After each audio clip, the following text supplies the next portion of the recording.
வணக்கங்கள். இந்த வீடியோல நம்ம பார்க்க போறது சிங்கீதம் படத்தோட ரிவ்யூ. இந்த படத்தோட டைரக்டர் 94 வயசான சிங்கீதம் சீனிவாச ராவ். இவர் இதுக்கு முன்னாடி தமிழ் அண்ட் தெலுங்குன்னு நெறைய லாங்குவேஜ்ல படம் பண்ணியிருக்காரு.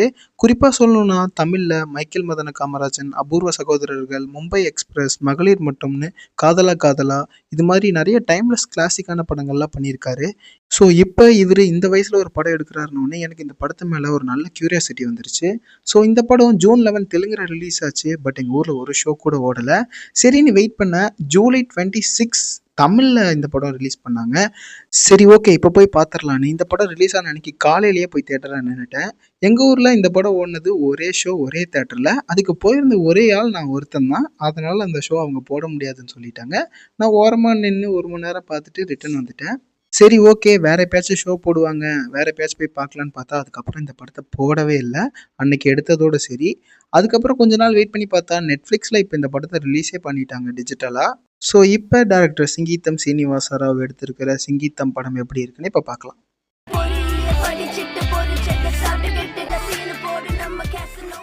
சிங்கீதம் இந்த படத்தோட கதை ஹீரோவான பிரதாப் கிட்ட இருந்து ஆரம்பிக்குது. கரெக்டா அவர் அப்பதான் ஜெயிலிருந்து வெளியே வராரு. அப்போ ஒரு கேரக்டர் இவர்கிட்ட வந்து ஒரு சூட்கேஸை கொடுத்து, இதுல உங்க அப்பாவோட லேண்ட் டாக்குமெண்ட்ஸ்லாம் இருக்கு.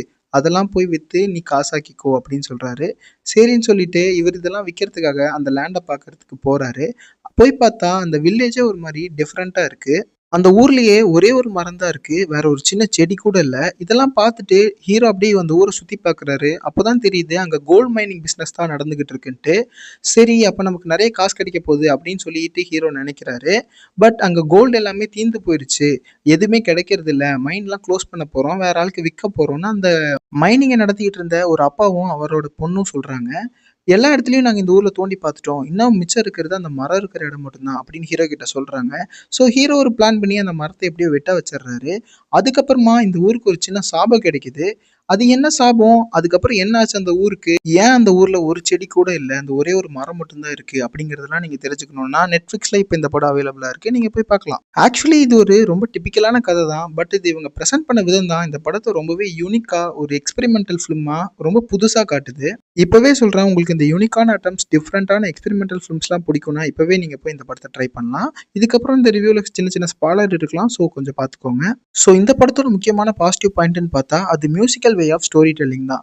நீங்க நிறைய மியூசிக்கல் படம் பார்த்துருப்பீங்க. பட் இதுல டயலாக்ஸே கிடையாது. கிட்டத்தட்ட ஒரு 1/2 மணி நேரம் கிட்ட தான் வந்து டயலாக்ஸ் இருக்கும். எப்போ அந்த ஊருக்கு சாபம் கிடைச்சதோ அதுக்கப்புறமா ஃபுல்லாவே மியூசிக்கல் தான். பிகாஸ் அந்த ஊருக்கு வந்த சாபமே அவங்க யாராலையும் பேச முடியாது. அப்படி அவங்க பேசினாலும் அது பாட்டா மட்டும்தான் கேட்கும். இதுதான் இந்த படத்தை ஒரு மாதிரி யூனிக்கா நம்ம கிட்ட காட்டுது. அடுத்த முக்கியமான பாசிட்டிவ் பாயிண்ட் ஆப்வியஸ்லி இந்த படத்தோட மியூசிக். இந்த படத்தோட மியூசிக் டைரக்டர் டிஎஸ்பி அவர் ஓவர் டைம் ஒர்க் பார்த்து இந்த படத்துக்கு வேலை பண்ணியிருக்காரு. ஏன்னா முக்காவாசி படத்துக்கிட்ட மியூசிக் அண்ட் சாங்ஸ் மட்டும்தான் இருக்கு. அது கேட்க நல்லா இல்லைனா இந்த படம் நம்ம கூட சுத்தமா கனெக்ட் ஆகாது. பட் டிஎஸ்பி அந்த ஒர்க் சூப்பரா பண்ணியிருக்காரு. அவரோட கெரியர்லயே இது ஒன் ஆஃப் த ஃபைனஸ்ட் ஒர்க்னு சொல்லலாம். ஆக்சுவலி அவங்க ஓன் லாங்குவேஜான தெலுங்குல டயலாக்ஸ் எல்லாம் மியூசிக்கா மாத்தி பாட்டாவே எழுதுறது கூட ஓரளவுக்கு ஈஸியான ஒர்க் தான். பட் நான் இந்த படத்த தமிழ் டப்பிங்ல தான் பார்த்தேன். பட் தமிழ் டப்பிங்லயும் நமக்கு எல்லா டயலாக்ஸும் புரியுது. அந்த மியூசிக்கும் கேட்க நல்லா இருக்கு. லிரிக்ஸும் சிங்க் ஆகுது. வேணா பாருங்க. நீங்க இந்த படம் பார்த்து முடிச்சதுக்கு அப்புறமா இந்த படத்தோட டியூனோ இல்ல அந்த சாங்கோ உங்க மைண்ட்ல கண்டிப்பா ஓடும். ஆக்டர்ஸோட பெர்ஃபார்மன்ஸ் எல்லாமே குட். படத்துக்கு தேவையானத நீட்டா குடுத்துருந்தாங்க. சினிமாட்டோகிராஃபி நல்லா இருந்துச்சு. எனக்கு லைட்டா விஎஃப்எக்ஸ் அங்கங்க அடி வாங்குன மாரி இருந்துச்சு. மத்தபடி படத்துல பெருசா நெகட்டிவ்னு சொல்றதுக்கு எதுவும் எனக்கு தோணல. நீங்க இந்த படத்தோட musical way of storytelling அந்த ரிதத்த புடிச்சிட்டீங்கன்னா, இந்த படம் உங்களுக்கு ரொம்பவே பிடிக்கும். ரொம்ப என்ஜாய் பண்ணி பார்ப்பீங்க. பட் உங்களுக்கு அந்த மியூசிக்கல் டைப் செட் ஆகலன்னா, அப்பயும் இது ஒரு ஒரு ஓகேயிஷான படமா உங்களுக்கு ஃபீல் ஆகும். பட் இது ஒரு யூனிக்கான எக்ஸ்பீரியன்ஸ். கண்டிப்பா ட்ரை பண்ணி பாருங்க. ஓவராலா இது ஒரு யூனிக்கான, ஸ்வீட்டான, நீட்டான படம். நான் ரொம்ப என்ஜாய் பண்ணி பார்த்தேன். இப்ப இந்த படம் Netflixல தமிழ் டப்பிங்கோட அவைலபிளா இருக்கு. இதுல அடல்ட் கன்டென்ட் அப்படின்லாம் எதுவுமே இல்ல. நீங்க உங்க ஃபேமிலியோட என்ஜாய் பண்ணி ஜாலியா பார்க்கலாம். இந்த படத்த நீங்க பார்த்திருந்தா உங்களோட கருத்துக்கள கமெண்ட் பாக்ஸ்ல பதிவிடுங்க. நம்ம டிஸ்கஸ் பண்ணலாம். நன்றி, வணக்கம்.